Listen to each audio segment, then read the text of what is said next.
Big boss Telugu season 7 అట్టహాసంగా ముగిసింది. Common man పల్లవి Prashanth winner అయ్యాడు. అయితే తమ అభిమాన కంటెస్టెంట్ విన్నర్ అయ్యాడు అనే ఆనందంలో ప్రశాంత్ ఫ్యాన్స్ శృతి మించి ప్రవర్తించారు. అన్నపూర్ణ స్టూడియో బయట నానా హంగామా చేశారు. ప్రభుత్వ ప్రైవేట్ వాహనాలను ధ్వంసం చేశారు. అమర్దీప్ ఫ్యాన్స్ పల్లవి ప్రశాంత్ ఫ్యాన్స్ కి మధ్య పెద్ద గొడవ జరిగింది. ఈ గొడవకు సంబంధించి పోలీసులు కేసులు కూడా నమోదు చేశారు. అభిమానం పేరుతో మితిమీరి ప్రవర్తించారు. ఉన్మాదుల్లా రెచ్చిపోయారు. ప్రభుత్వ ప్రైవేట్ వాహనాలను మాత్రమే కాకుండా పోలీసుల వాహనాన్ని కూడా ధ్వంసం చేశారు. బిగ్ బాస్ కంటెస్టెంట్స్ అమర్దీప్, అశ్విని కార్లను పగలగొట్టారు. గీతు రాయల్ కార్ను ధ్వంసం చేశారు. 6 ఆర్టీసీ బస్సుల అద్దాలు పగలగొట్టారు.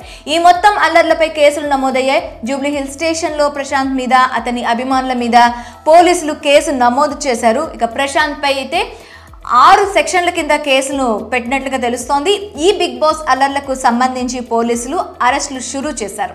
తాజాగా ప్రశాంత్ ఇద్దరు డ్రైవర్లను కూడా నిందితుల జాబితాలో చేర్చారు. A4 గా ఉన్న సాయి కిరణ్, A5 గా ఉన్న రాజులను పోలీసులు అరెస్ట్ చేశారంటున్నారు. పోలీసులు వద్దని వారించిన ప్రశాంత్ చెప్పాడని రెండోసారి కార్లను అన్నపూర్ణ స్టూడియోస్ దగ్గర తీసుకువచ్చిన ఇద్దరు డ్రైవర్లను పోలీసులు అరెస్ట్ చేశారు. అంతేకాకుండా ఈ అల్లర్లకు సంబంధించి బాధ్యులైన అందరినీ తప్పక అరెస్ట్ చేస్తామంటున్నారు.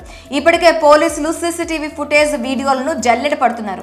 అన్నపూర్ణ స్టూడియో బయట డిసెంబర్ 17న పరిస్థితి అదుపు తప్పే ప్రమాదం ఉందనే పోలీసులు ముందుగా బిగ్ బాస్ యాజమాన్యానికి సమాచారం ఇచ్చారంట. అందుకే చాలాసేపు ప్రశాంత్ ను బయటకు కూడా పంపలేదట.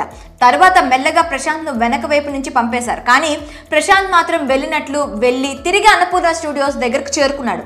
ర్యాలీ వద్దని చెప్పిన పోలీసులతో వాదనకు దిగాడు. ఒక రైతు బిడ్డకు మీరు విలువ ఇవ్వడం లేదంటూ వీడియోలు తీశాడు. మరి బిగ్ బాస్ అల్లర్లకు సంబంధించి ఇద్దరిని అరెస్ట్ చేయడంపై మీ అభిప్రాయాలను కామెంట్ రూపంలో మాకు తెలియచేయండి.